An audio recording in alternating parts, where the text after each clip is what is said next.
Bathroom बनाते समय यदि आपसे थोड़ी सी भी गलती हो गई तो आपके घर वाले आर्किटेक्ट बनकर आपका जीना हराम कर देंगे। तो चलिए आज की वीडियो में हम आपको दिखाते हैं कि भाई बाथरूम बनाते समय आपको किन किन बातों का ध्यान देना चाहिए। फर्स्ट पॉइंट की बात करें तो यदि आप बाथरूम और टॉयलेट रूम बना रहे हैं तो आपको कुछ इस तरीके से बाथरूम और टॉयलेट रूम अलग अलग रखना चाहिए। जैसा कि आप यहाँ पर देख सकते हैं, बाथरूम अलग है और टॉयलेट रूम अलग है।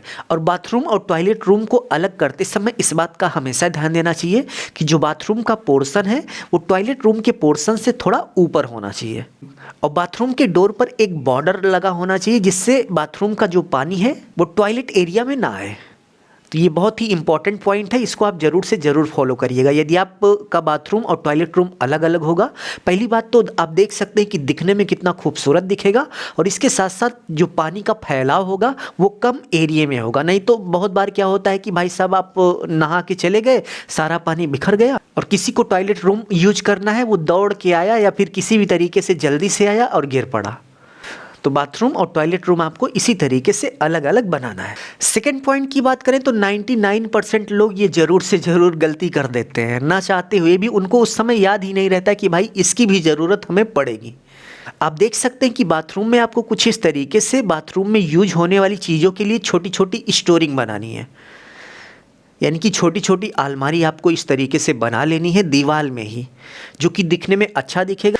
और इसके साथ साथ बाथरूम में यूज होने वाली जो चीज़ें हैं, जैसे शैम्पू हो गया, शैम्पू के साथ साथ बहुत सारी चीज़ें होती हैं, हेयर ऑयल हो गया, क्रीम हो गया, फेस वॉश हो गया, इन सभी चीज़ों को आप इसमें रख दोगे तो भाई वो व्यवस्थित रहेंगी। नहीं तो आपने देखा होगा कि ज़्यादातर बाथरूम में वो सिंक के ऊपर ही पड़ा रहता है और जब आप हाथ धुलने जाते हैं वो पटाख से उसी सिंक में गिर पड़ता है। तो इस तरीके से आप स्टोरिंग बना लीजिएगा, बहुत ही ज़रूरी है, ठीक है। सेकेंड पॉइंट की बात करें, यदि आप बाथरूम और टॉयलेट रूम दोनों एक साथ बना रहे हैं तो दोनों को अलग अलग शेड में बनाइए, यानी कि दोनों में अलग अलग टाइप की टाइल्सें लगाइए। जैसे आप यहाँ पर देख सकते हैं कि बाथरूम एरिया में जो है डार्क टाइल्स लगाई गई, यानी कि ब्राउन लगा लीजिए, ब्लैक लगा लीजिए, कोई भी डार्क टाइल्स लगाइए। और इसके साथ साथ आपका जो टॉयलेट एरिया है वहाँ पर जो है लाइट टाइल्स लगाइए, जैसे वाइट हो गया या फिर कोई और कलर वाइट से मिलता जुलता। तो लाइट और डार्क का जो कॉम्बिनेशन होगा आप देख सकते हैं कि इसी तरीके से बहुत ही ज़बरदस्त दिखेगा। जो भी देखेगा एक बार तारीफ ज़रूर करेगा और इसको कॉपी करने की भी कोशिश करेगा कि भाई हम बाथरूम बनाएंगे तो ऐसा पैटर्न ज़रूर से ज़रूर टाइल्सों का रखेंगे। और अच्छा भी दिख रहा है तो बनाने में क्या ही दिक्कत है, आप इसके साथ जा सकते हैं, ठीक है। फोर्थ नंबर पॉइंट की बात करें तो आप देख सकते हैं कि आप बाथरूम और टॉयलेट रूम को अलग अलग करने के लिए कुछ इस तरीके से कांच भी लगा सकते हैं। बहुत सारे लोग लगा रहे हैं और ये दिखने में भी अच्छा दिखता है। और इसके साथ साथ आपका बाथरूम जो है वो टॉयलेट रूम से कांच के द्वारा जब अलग होता है तो बाथरूम का जो पानी है वो छिटक कर टॉयलेट एरिया में नहीं आएगा, ठीक है। तो ऐसा यदि आप कांच लगा लेते हैं अलग करने के लिए बाथरूम और टॉयलेट रूम को तो काफ़ी अच्छा दिखेगा।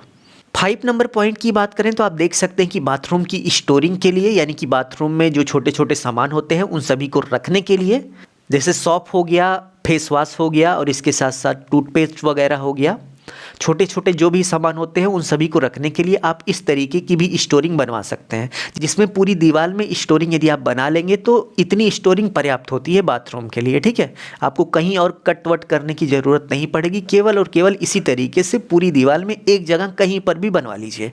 नेक्स्ट पॉइंट की बात करें, यदि आपका बाथरूम छोटा है, ग्रेनाइट की कटिंग करके कॉर्नर स्टोरिंग बनवा सकते हैं, जिसमें कॉर्नर पर कुछ इस तरीके से पत्थर लग जाएगा, जैसा कि आप यहाँ पर देख सकते हैं, और इस पर आप कुछ भी रख सकते हैं आराम से, ठीक है। नेक्स्ट पॉइंट की बात करें तो आप देख सकते हैं कि बाथरूम एरिया में हमेशा पानी गिरता ही रहता है। तो ऐसे में आपको बाथरूम एरिया का जो टाइल्स है कुछ इस तरीके से एंटी स्किड टाइप का लगवाना है, जिससे भाई उस पर फिसलन ना हो। जैसा कि आप यहाँ पर देख सकते हैं, ये इस टाइल्स की खासियत है कि इस पर कितना भी पानी पड़ जाए कोई फिसल कर नहीं गिरेगा, क्योंकि इस पर टाइल्स की बनावट के कारण फिसलने की जो क्रिया होती है वो धीमी पड़ जाती है। तो बाथरूम में जब भी आप टाइल्स लगाइए एंटी स्किड टाइल्स ही आप उपयोग करिए। इससे क्या होगा कि कोई भी बाथरूम में या फिर टॉयलेट रूम में कभी भी फिसल कर नहीं गिरेगा।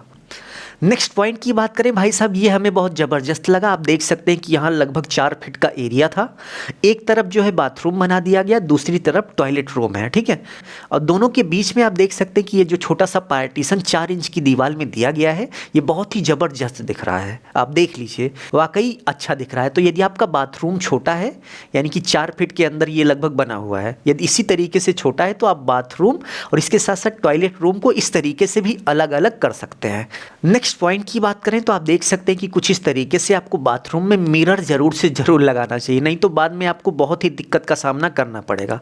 आप सेविंग करेंगे तो उस समय आपको शीशा ढूंढना पड़ेगा, और इसके साथ साथ सुबह उठ के जब आप ब्रश वगैरह करेंगे तो ऐसी सिचुएशन में यदि आपके बाथरूम में शीशा वगैरह रहेगा तो अच्छे से आप ब्रश कर पाएंगे, पूरा अपना फेस वगैरह देखकर अच्छे से क्लीन अपने आप को कर पाएंगे। और मिरर यानी कि कुछ इस तरीके से शीशा जब भी लगाइए आपको वॉश बेसिन के बिल्कुल सामने लगाना है, क्योंकि वॉश बेसिन में आप अपना हाथ धुलेंगे, मुंह धुलेंगे, और ठीक उसी समय यदि आप शीशा देख लेंगे तो आपको पता चल जाएगा कि भाई अच्छे से क्लीनिंग हुई है या फिर नहीं।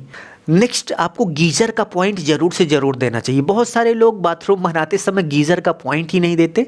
उसके बाद भाई साहब जब ठंडी का मौसम आता है तब उनको एहसास होता है कि काश आज एक गीजर का पॉइंट दे दिया होता तो आज बढ़िया जो है पानी गर्म करके नहाते।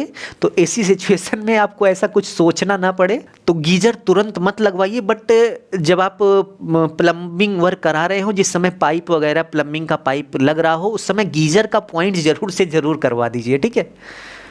क्योंकि पॉइंट बनाने में आपका लगभग 200-300 का खर्च आएगा। गीजर भले 6-7 हज़ार का गीजर आप बाद में लगवाइएगा, लेकिन पॉइंट बनाएंगे तभी तो लगाएंगे, नहीं तो बाद में तोड़ फोड़ करके लगाएंगे तो 7-8 हज़ार आपका तोड़ फोड़ करने में ही चला जाएगा। तो बाथरूम बनाते समय किन किन बातों का ध्यान देना चाहिए, मेन पॉइंट मैंने आपको बता दिया। इसके अलावा भी बहुत सारे पॉइंट हैं, बट इस वीडियो में बस इतना ही। अपना ख्याल रखिए और अपने मम्मी पापा का अपने से भी ज़्यादा ख्याल रखिए। इसी भाव के साथ आप सभी से विदा लेते हैं। धन्यवाद।